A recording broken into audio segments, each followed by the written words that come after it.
Max Helmuth Ostermann was born on December 11, 1917, in Hamburg, Germany. Like many young men of his generation, he grew up during a difficult time. Germany was struggling after the First World War, and the years that followed were filled with hardship and change. From an early age, Ostermann was fascinated by airplanes. He would watch them fly overhead and imagine himself sitting in the cockpit, high above the world, free and powerful. His dream was to become a pilot, and that dream would eventually shape the course of his short but remarkable life. When Ostermann was a teenager, the Nazi government came to power, and with it came the rebuilding of the German military, including the creation of the Luftwaffe, the Air Force. The new Air Force promised adventure, modern aircraft, and a chance to serve the country in an elite branch. Ostermann joined as soon as he could. He trained first as a ground crew member, working on airplanes, cleaning them and helping with maintenance. But he was determined to fly, and his dedication was noticed by his superiors. Eventually, he was accepted for pilot training. Flight training in the Luftwaffe was demanding. The instructors were strict, and the aircraft were not always reliable. Many trainees failed, but Ostermann worked hard. He had natural skill and a calm temperament, traits that made him stand out.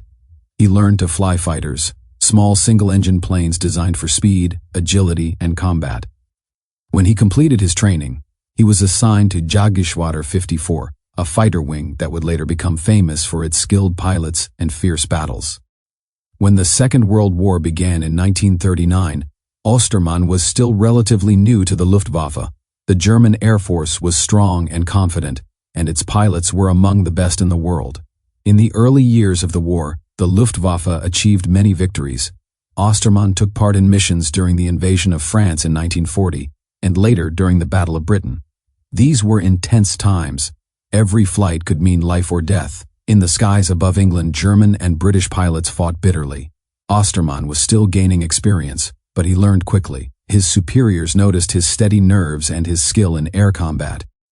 Unlike some of the more flamboyant aces, Ostermann was quiet and modest. He was focused on his job and preferred to let his flying speak for him. He was not driven by glory but by duty and professionalism.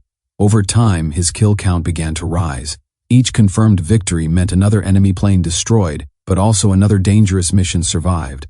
The Luftwaffe valued pilots like him, reliable, consistent, and deadly in the air. By 1941, the war had shifted eastward.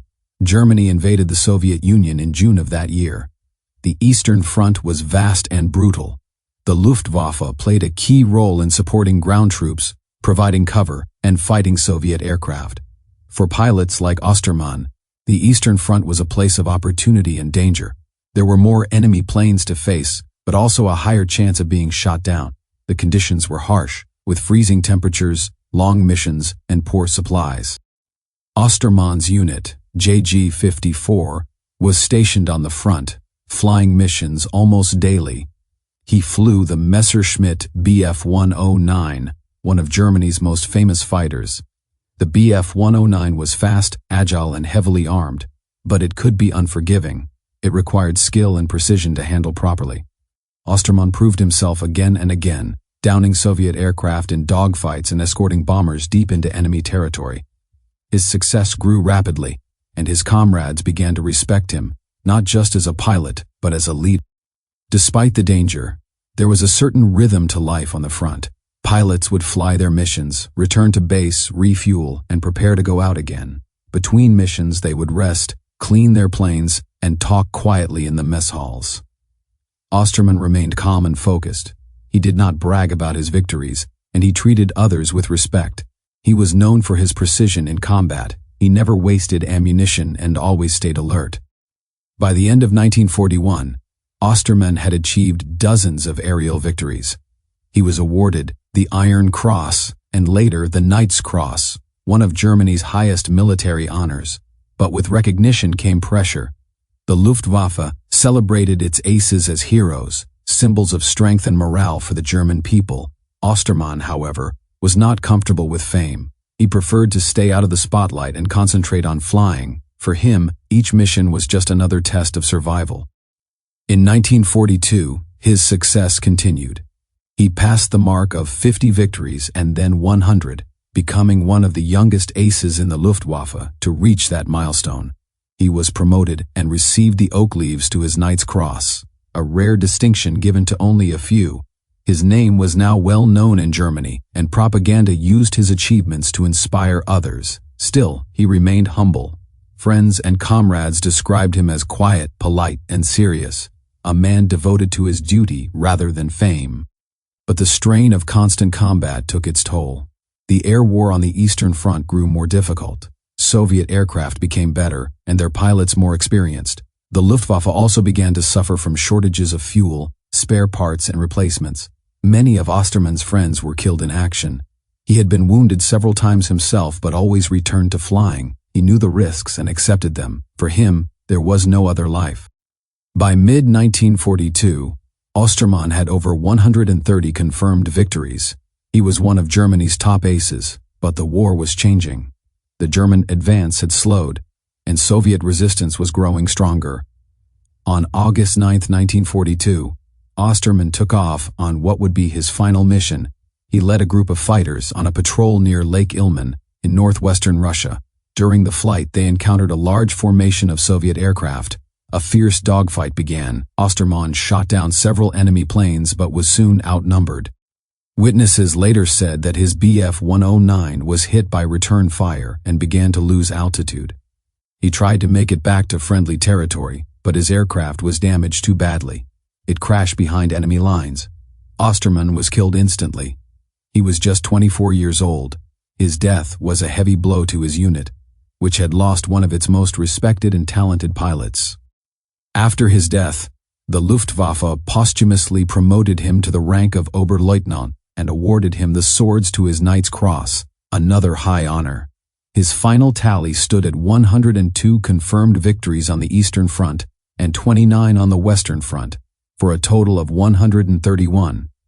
This made him one of the most successful fighter pilots of the war. His achievements were remembered by his comrades long after. Ostermann's story, like that of many pilots of the time, is both heroic and tragic. He lived in an era when young men were taught that honor and duty meant flying into battle for their country. The Luftwaffe celebrated him as a national hero, but behind the medals and numbers was a young man who simply loved flying and wanted to do his job well. He fought with courage, but he was also part of a war that caused immense destruction and suffering. In that sense, his story reflects the contradictions of his time: bravery and skill on one side, tragedy and loss on the other. In the years after the war, Ostermann's name remained known among aviation historians and enthusiasts. Pilots, on both sides of the conflict, respected his abilities. He represented a generation of flyers who mastered their craft under extreme conditions and who lived with a constant awareness that each mission might be their last. Many Luftwaffe pilots of that era died young, and Ostermann was no exception.